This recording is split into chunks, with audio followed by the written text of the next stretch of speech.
Uh, I don't know. I'll turn it off and turn it back on. That's it. I don't know. I haven't done that today. Alright, hello.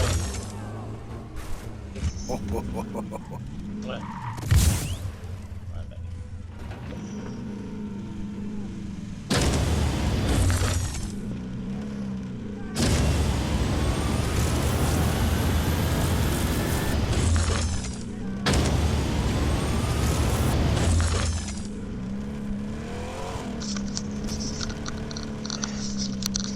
Marley, go put your pussy somewhere else. Go lay down. Go lay down. Go lay down. I ain't in the mood for none of your shit.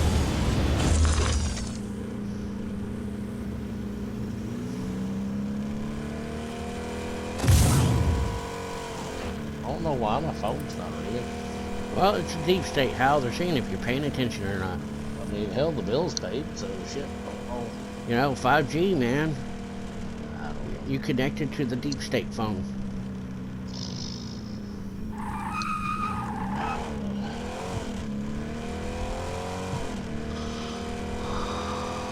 Party people, the party people.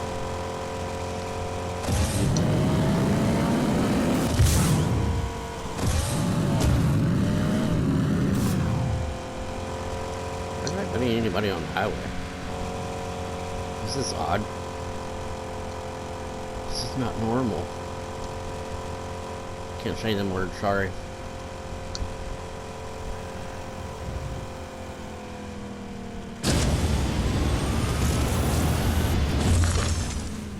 I made them get out of the car.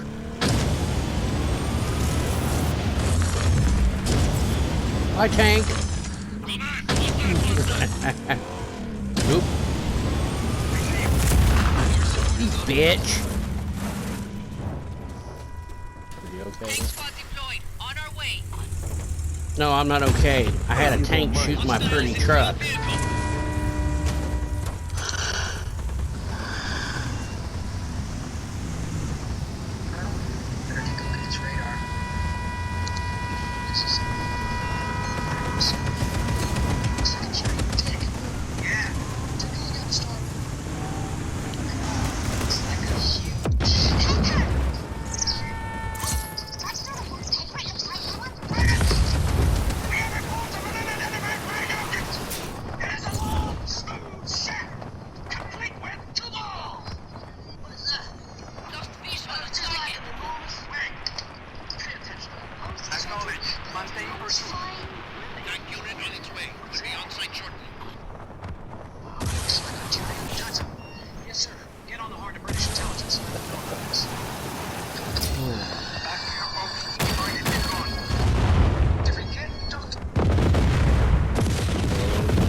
Saving sexual noises to me, Billy.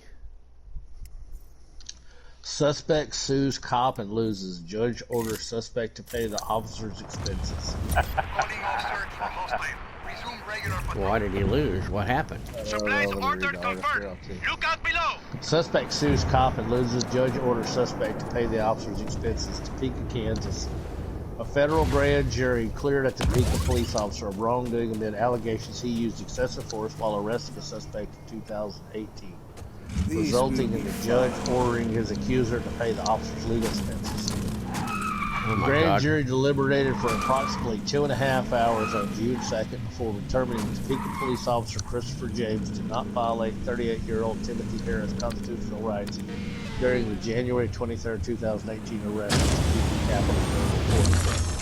U.S. District Court Judge Dan Crabtree subsequently ordered Harris to pay for Officer James' attorney fees, which were sitting at $37,688. Prior to the 3-day trial, the total figure Harris would be required to pay was not specified. The court orders that plaintiff recovers nothing. The action was dismissed on the merits, and the defendant Christopher James recovery costs for plaintiff. Crabtree order read according to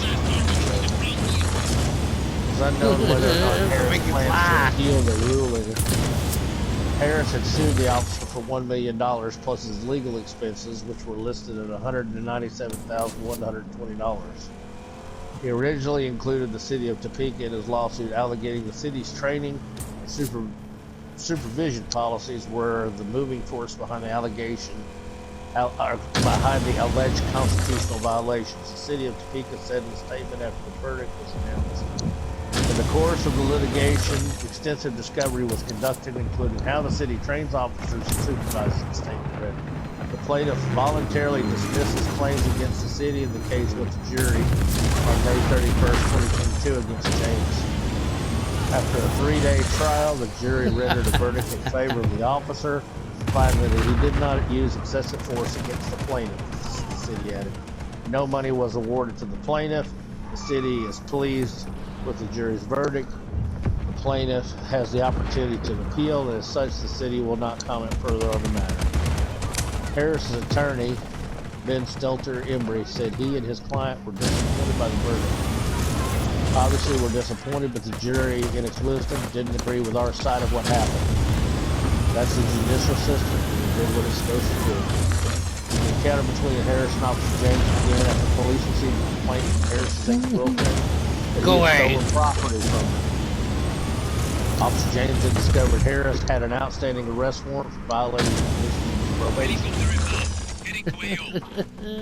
Harris had been placed on community supervision following the conviction for interfering with law enforcement and possession of drug paraphernalia. You fly, bitch. Officer James was out on patrol in the area, blah, blah, blah, when he spotted Harris sitting behind the wheel of an illegally parked vehicle. Body cam footage showed getting out of his vehicle before finally complying with Officer James' repeated orders to stay in the car.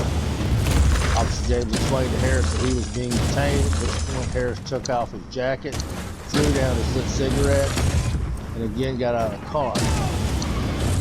The officer unsuccessfully tried to get Harris to remain in the vehicle before he managed to get him into handcuffs. Harris continued to resist and struggle with the officer, and he was being led to the patrol car and ultimately grabbed Officer James' duty belt. The officer responded by taking the suspect to the ground. Officer James' attorney, Alan Glendinning, said the suspect hit the pavement harder than his client had intended. You better blow up. And the officer continued to hold the combative suspect on the ground while waiting for backup to arrive. Harris again grabbed the officer's duty belt. Why? Officer James responded by delivering 2 fist strikes to Harris's torso and sprayed him with pepper spray. Harris' jaw was broken during the brawl, resulting in his jaw being wired shut for 2 months. He now has a metal plate in his face. Glendinning told jurors they needed to determine whether a reasonable officer without the benefit of hindsight would have used that much force in similar circumstances. He noted that the lone officer wasn't required to wait and see whether or not Harris was able to reach the duty weapon he had on his belt. He is entitled to bring the situation under control from the beginning.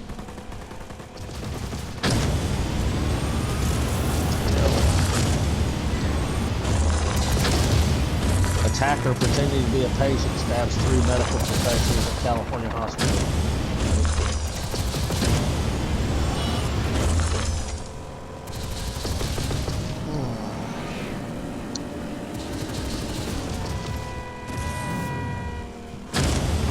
Trudeau announces legislation to freeze Canadian gun ownership.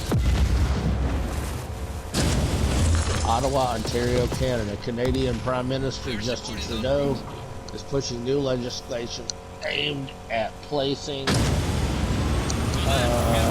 complete freeze on handgun ownership throughout the entire country. We are capping the number of handguns in this country, Trudeau declared. Trudeau, who already successfully banned over 1,500 types of military-style assault weapons in 2020, declared in a press release that Bill C-21 puts forward some of the strongest gun control measures in over 40 years in Canada. The legislation would ban Canadians from bringing newly acquired handguns into the country. It would also outlaw buying, selling, transferring handguns. Yeah, they already said that. Yeah. Whatever. They're taking their rights away. Yeah, well. They're coming for us next.